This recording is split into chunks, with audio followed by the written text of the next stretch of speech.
성령 안에서 진리 안에서 선을 쫓는 양선이 어떤 것인지 지금부터 좀 더 구체적으로 살펴보겠습니다. 사실 양선이라는 것은 어찌 보면 매우 광범위한 개념이지요.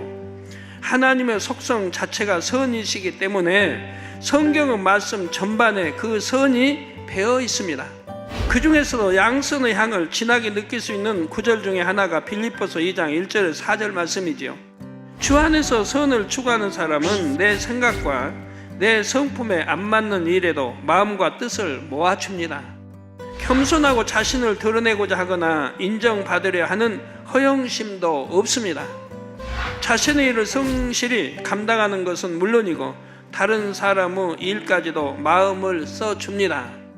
누가복음 10장에 보면 선한 사마리아 사람의 비유가 나옵니다. 어떤 사람이 여행길에 강도를 만남으로 거의 죽어가는 상황이 되었습니다. 그에게는 양선의 마음이 있었기에 죽어가는 사람을 외면할 수가 없었습니다. 내 물질이나 시간에 손해를 본다 해도, 아무리 갈 길이 바쁘다 해도 내 도움이 절실하게 필요한 사람을 참아 버리고 갈 수는 없었지요. 자기가 할 수 없는 상황에서는 다른 사람에게 부탁해서라도 돕고자 했습니다. 선을 택하지 않고서는 견딜 수 없는 마음, 그래서 범사에 선한 것을 택해 나가는 마음, 바로 이것이 양선입니다. 양선의 빛깔이 강하게 드러나는 또 다른 성구는 마태복음 12장 19절에서 20절 말씀입니다. 이는 우리 예수님의 양선에 대한 내용이지요.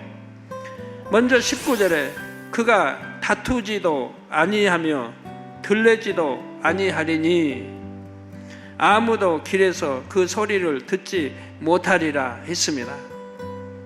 다투지 않으니까, 들레지 않으니까 아무도 길에서 그 소리를 듣지 못한다 이 말이에요. 아무도 길에서 그 소리를 듣지 못했다는 말씀처럼 거기 있는 줄도 몰랐다 할 정도로 조용하여 다투는 일도 없지요. 상대의 티나 허물을 드러내어 말하지 않습니다. 자신을 드러내어 높임 받으려 하지도 않고 경우에 맞지 않는 일을 당한다 해서 불평하지도 않습니다. 다음으로 20절에는 상한 갈대를 꺾지 아니하며 꺼져가는 심지를 끄지 아니한다 했습니다. 여기서 상한 갈대란 영적으로 세상의 죄와 악으로 가득 찬 사람을 말합니다. 꺼져가는 심지란 마음이 악으로 심하게 물들어서 그 영혼의 등불이 꺼져가고 있는 사람이지요. 이런 상한 갈대와 꺼져가는 심지 같은 사람들은 주님을 영접하기가 어렵습니다. 하나님을 믿는다 해도 그 행함을 보면 세상 사람과 다를 바가 없고 오히려 성령을 거역하며 하나님을 대적하기 쉽지요. 오늘날 교회 안에서도 종종 상한 갈대와 같고 꺼져가는 심지와 같은 영혼들이 있습니다. 양선의 마음이 있으면 이런 영혼들에게도 먼저 손을 내밀어 줄 수 있습니다.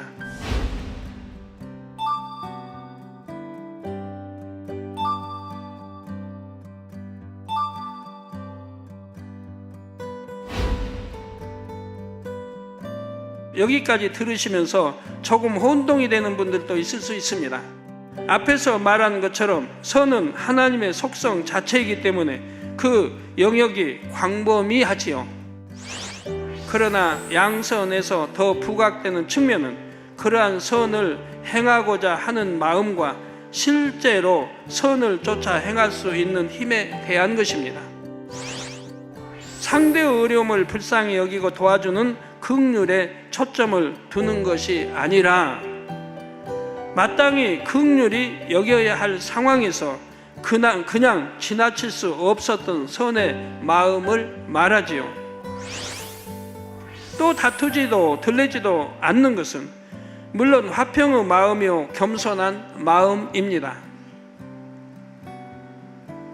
그러나 이때도 양선에서 설명하는 것은 선하기 때문에 상대와 화평을 깰 수 없는 마음, 인정받으려고 들레기보다는 내가 낮아지더라도 겸비한 것을 더 좋아하는 선한 마음을 말하는 것입니다. 진리를 아니까 그대로 행한다가 아니라 마음 자체가 그렇게 이제 진리로 바꿔져 버린 거예요. 그런 선과 그런 마음으로, 양선은 그런 마음을 바꿔진 거예요. 누가 가르쳐서 진리가 그러니까 그렇게 행해야 된다가 아니에요.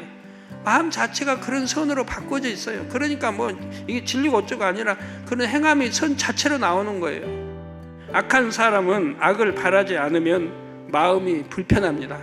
못 견뎌요. 악을 쏟아내야지. 악을 욕 잘하는 사람 욕을 쏟아내야지. 참고 있으면 못 견뎌요. 상대에게 상처를 주거나 힘들게 한다 해도 일단 자신이 원하는 것을 이뤄내야 평안합니다. 악한 사람들은요. 그러나 선한 사람은 이와 반대입니다. 오히려 선을 쫓지 못했을 때는 자기가 손해를 본 것보다 더 불편하며 두고 마음이 쓰이지요. 그래서 내가 좀 손해를 보더라도 남들에게 폐를 끼치지 않으려 하고 내가 좀 불편하더라도 규칙을 지키려고 합니다. 내가 얼마든지 누릴 수 있는 일도 상대를 불편하게 한다면 내가 누리지 않는 편이 더 마음이 평안하고 행복한 것입니다. 사람에게도 민망한 일을 하지 못하는데 하물며 자기 아는 성령께서 탄식할 일은 도무지 할 수가 없습니다. 이런 사람이 어떻게 악을 행하겠습니까? 이렇게 범사의 선을 쫓아 행하는 사람이 바로 양선의 열매를 맺은 사람입니다. 여러분도 양선의 열매를 온전히 맺으면 우리 주님의 형상을 이루어가게 됩니다. 누가 봐도 존중할 만한 아름다운 모습으로 그리스도의 향을 바라는 것입니다.